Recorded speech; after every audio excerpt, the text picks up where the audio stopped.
All right, we'll look at two more companies just to review. It's easiest from a technical analysis point of view, so we don't have to do this manually, is we can make an AI query.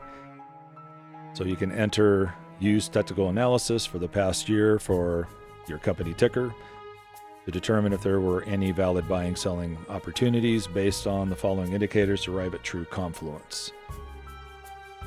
To include price trends, chart patterns, volume and momentum indicators, oscillators, moving averages like SMA, bull or bear divergences, and support and resistance levels.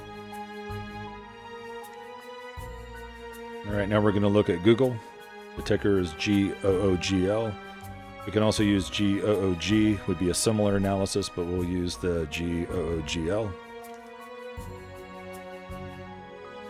And we're also going to look at April 2025 through April 2026, like we did with the previous company.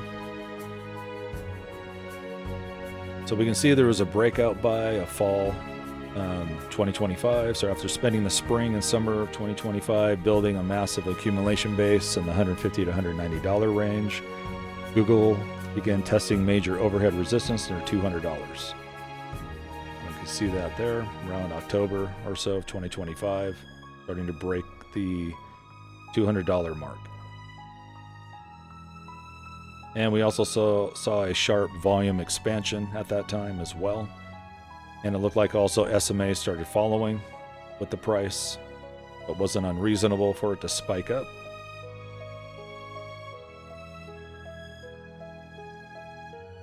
But then we saw some exhaustion, sell, and a trim in January 2026. So stochastics and RSI both pushed into extreme overbought territory, and the price became heavily extended above its 50-day and 200-day SMAs. And we can see in the chart below, the very bottom, we can see stochastics in yellow. Solid yellow line, we can see it's been bouncing all over the place around 2026, but primarily in overbought territory. And then going back to the top of the chart, we can see where it was going into that red ribbon around that same time frame, January 2026, and hitting a resistance level around $350. And it was well above the SMA lines at that point.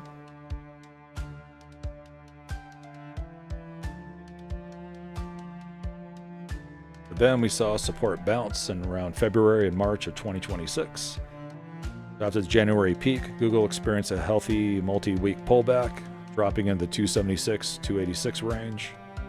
You see that there, just to the right of our placard, around March 2026. See it finally going down and crossing over and below at least the 100-day and 50-day SMA lines. But also during the drop, that short-term 50, 100-day or daily SMA formed a bearish cross, seen here. And that trapped late sellers right as the stock hit heavy structural support. What that means is we also saw, you look at the very bottom chart for MACD, you can see that there was a major bearish divergence, and that went into oversold territory. So it was an opportunity to buy the dip.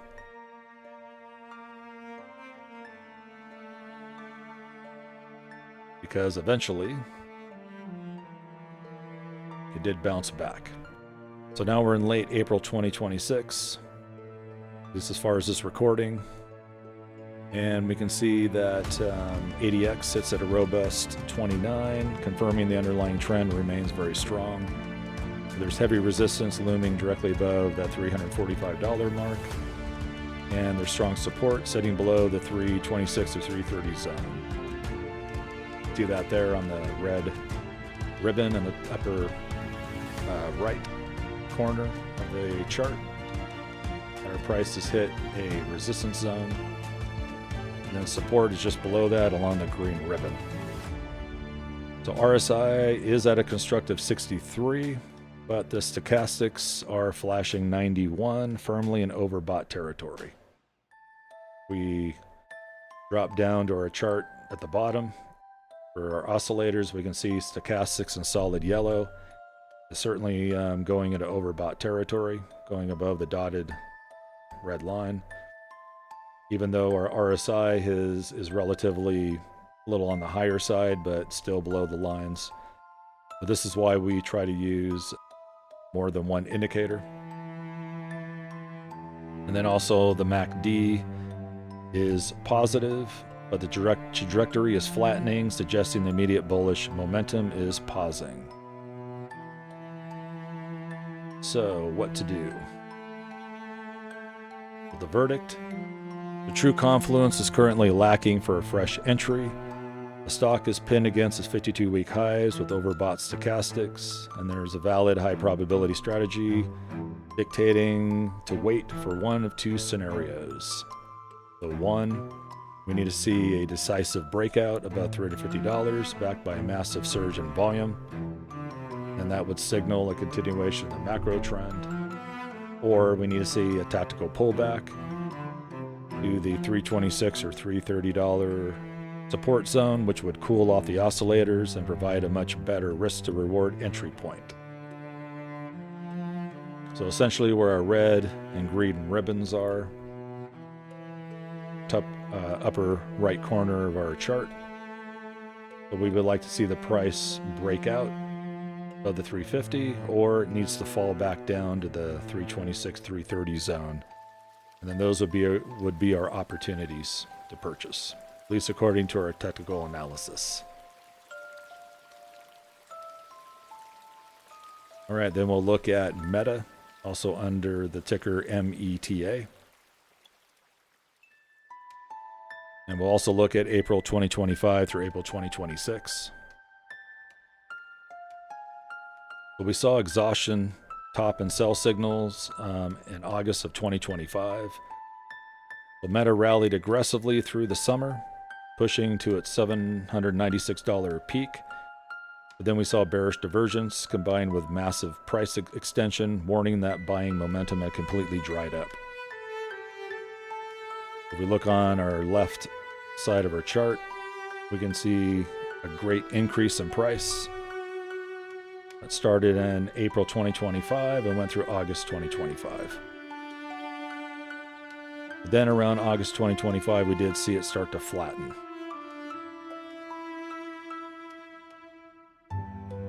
And also going just below that, we can see that there was an increase in volume to sell, showing in more red spikes.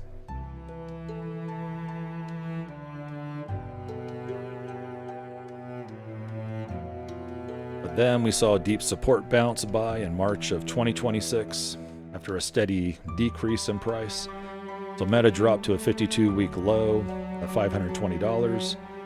The RSI dropped into oversold territory at that point, and the stochastics also dipped below 20, creating a classic support bounce. So just to the right of our placard, we can see around March 2026 that the price was very low in the solid black line, and it's well below our SMA lines. And also going just to the bottom chart of that, you can see that we're in oversold territory.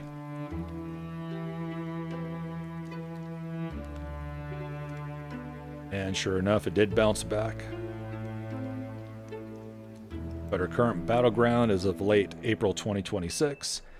Meta is trading near $675 and is approaching a massive technical wall. So our moving averages, SMAs, are all clustered tightly between 650 and 687. We can see there, and our just to the right of our placard. A lot of the SMAs are just beginning to cluster together, although our price is just above that. And momentum and volume as it approaches the 686 roof. ADX is 22, indicating the macro trend is currently weak and consolidating. And then our oscillators are showing after the sharp April bounce. Stochastics are rapidly approaching overbought territory again. You can see that in our chart, also showing MACD and a signal line that they're going into overbought territory. So what to do? The verdict. Blue Confluence is currently warning traders to pause as the stock is underneath heavy SMA resistance, $686 to $700, and oscillators are running hot. Though it can be best protected by waiting for one of two clear setups. So first, it needs to see a breakout, or wait for a decisive high volume daily close above the $700 resistance level to confirm the downward trend is officially broken. So just to the right of our placard, we just need to see the price finally break above that yellow ribbon. And hopefully SMA lines will follow. Or we need to wait for a pullback to the $630 range support level to cool off the indicators and then buy the higher low. And that's also in our, just to the right of our placard. And it would be actually under one of our SMA lines. That would be the 200-day. Still a little bit above the 100-day and 50-day SMA lines, but hopefully those would catch up. So those are our two options, at least according to our technical analysis, is to wait for it to go to 700 and break free, or drop to 630 and then buy at the higher low.